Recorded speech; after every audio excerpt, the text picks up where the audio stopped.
I can't say enough of how this center influenced me and the benefits that my wife got from it. I thought nobody can take care of her like me, and I knew I had to do something for my family. It's in their hearts that they want to provide the care for the people that deserve it here.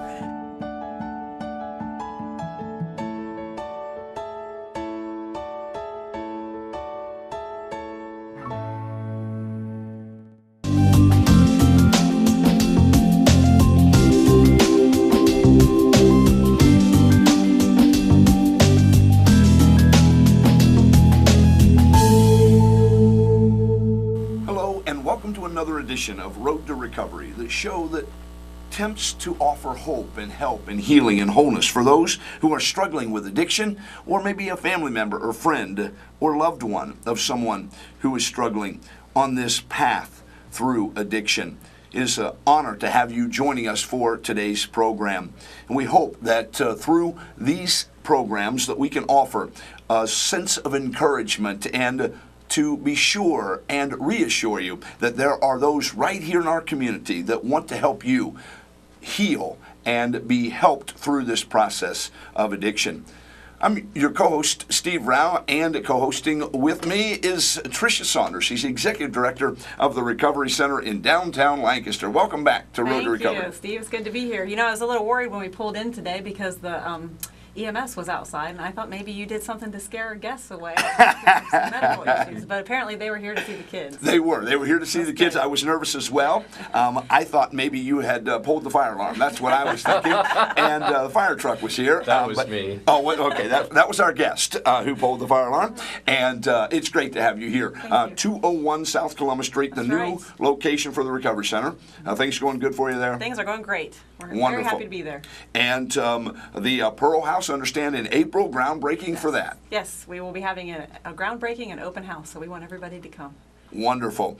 Some great work that you're doing. And there are a wonderful team of people in Lancaster and Fairfield County, aren't there? There sure are. That want to help us. And would you introduce our guest today? Well, our guest today is somebody who I think all of us look up to and have a lot of respect for, who's done so much in our community, and it is our Honorable Judge Sturmer. Thank you. So it's welcome. good to be here. I appreciate it. Yeah, thank you for your willingness to come on the Road to Recovery show. You have a unique task in this whole fight with addiction, and we'd like to hear about that. But let's learn a little bit more about you. Where are you from originally? Westerville, Ohio. I graduated from Westerville South High School. Very good. And how long have you been in Fairfield County? 20 years. Very good. And you're an attorney and a judge. So how did that process happen? Where did you go to school? Well, my first schooling after high school was Ohio University in Athens, and I graduated with a degree in journalism, public relations from the E.W. Scripps School of Journalism. Wonderful. And then following that, I moved out to Colorado and lived in Denver for a couple of years. Absolutely loved the mountains. And then I went to school again for my master's degree, Master in Communication. Okay. Then my grandfather was not doing well, and I came back to Columbus, Ohio to spend time with him before he passed, and ended up working for AT&T and went back to school, and this time for my Juris Doctorate, and that was at Capital University. Interesting. Did you know when you were getting your first couple of degrees that you were going to head down the road of being an attorney? Or? I had no idea. Zero. It surprised you. I changed my majors twice, actually 3 times when I was going to school in Athens. I was initially going to be an engineer because of my grandfather. He was a brilliant man with 27 patents, and wow. I realized that chemistry was my demise. I see. And my father was an accountant, and so I thought, you know what, maybe I'll be an accountant. But I did not like to work with the numbers. Right. And so then my next path was journalism. Well, I think things worked out for the best because you're definitely wonderful with people. So well, thank you. Very grateful. Yeah, and the radio and television guy in me loves it. Fairfield Media Productions and WFCO. We love to talk to guys who have journalism degrees. I bet you do. Yeah, and communications degrees. That's wonderful. How did you end up in the judgeship? How did that, what path led you there? Sure. My first job after graduating from law school was in Athens. I was a city prosecutor, and I worked there for almost 3 years. I lived in Fairfield County at the time, so the commute was about an hour each way, and I wanted to find employment that was closer. And so I ended up working in Lancaster and I was an assistant city prosecutor, and I prosecuted all misdemeanors that occurred within the county. And then I got elevated to the position of assistant law director. Okay. And from that position, I became a judge in 2003. 2003. Yes. So 10 years sitting on the bench. My guess is in those 10 years, you've seen quite a transition in the clients that come before your courtroom. Talk to us about that transition. Sure. Steve and Tricia, it's amazing how Fairfield County has transformed over the last 10 years. Unbelievable. When I was first prosecuting cases back in 1996, and I know that that's further than 10 years ago, we would see a lot of alcohol-related cases. We would see a fair amount of marijuana cases. Every now and then we would see a cocaine case, and there was nothing else out there. And then I would say come about 2004, 2005, around that time period, this wave of opiate use came across Fairfield County, and it is still devastating Fairfield County as we are speaking today. The transformation is unbelievable. How our communities have changed, unfortunately for the negative, is unbelievable.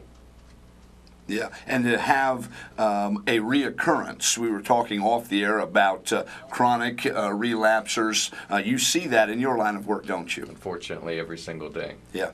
Tricia, you've also had this experience, haven't you? Yes. Folks who've been to recovery maybe 2 or 3 or 4 times. Right. You've seen that same kind of transition that Judge Trimmer has seen. Yeah, and it's pretty well expected anymore. Most people are going to have that happen a few times before they really get better. And I think we all need to respect that when we try to make changes in our life, it takes a few times too. So I Yeah. think people are pretty hard on somebody who has a drug problem, but there has been some brain damage done, and it takes time, for them to correct things. So I'm curious, when did you start the drug court, the Fresh Start program? I started the Fresh Start program in 2007. It was Okay. actually Valentine's Day 2007. I remember the Valentine's Day part, yeah, in Yeah. 2007. So it's been in operation for 6 years now.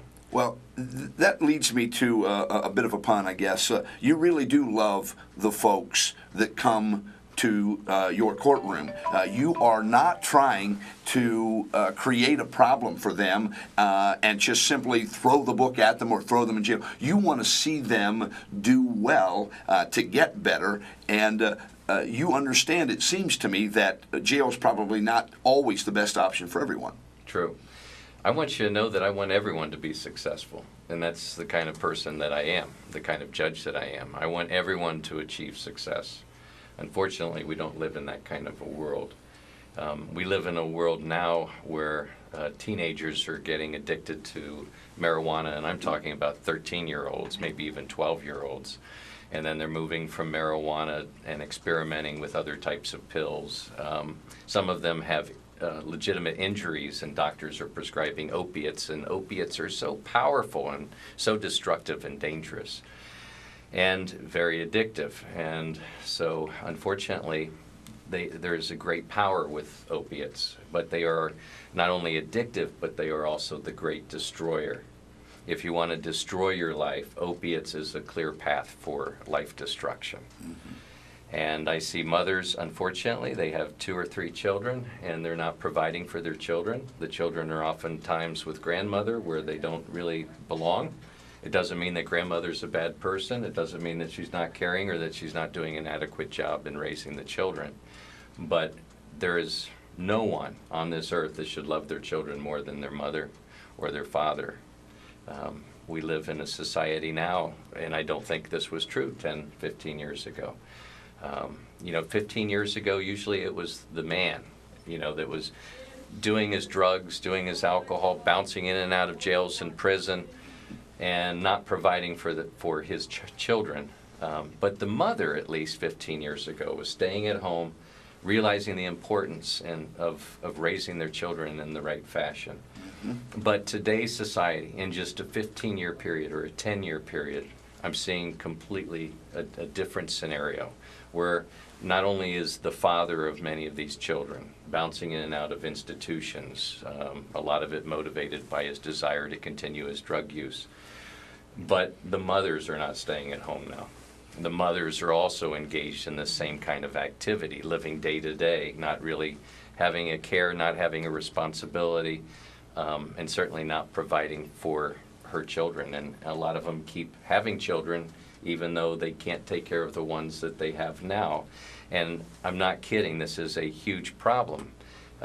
We live in a society today where the responsible people who are working and providing for their families are so responsible that they refuse to have more children than they can handle. Right.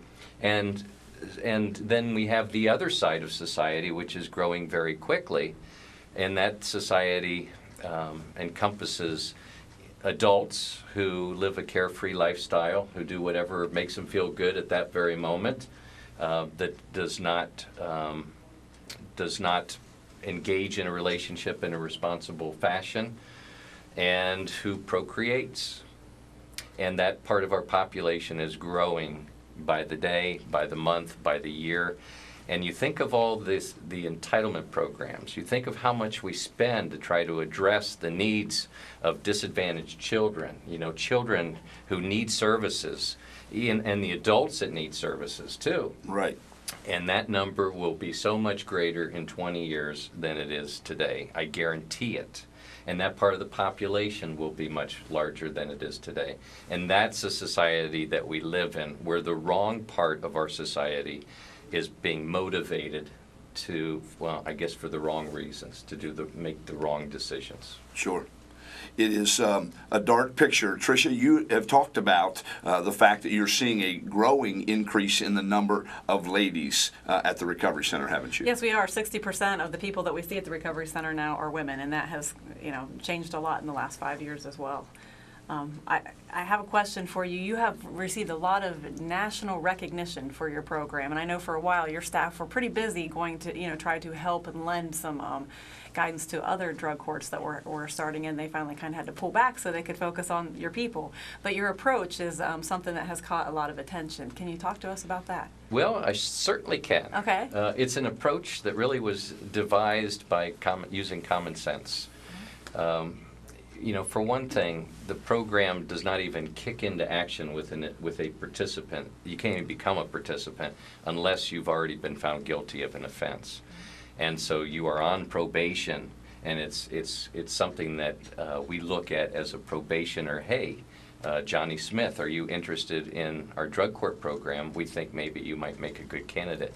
It's not just us reaching out to them. Oftentimes, the prospective participant will reach out to the court asking for help. Sometimes it comes from the defense attorney who represents that would-be participant, and so those individuals reach out to us. But we can have 30 to 40 individuals in our Fresh Start program.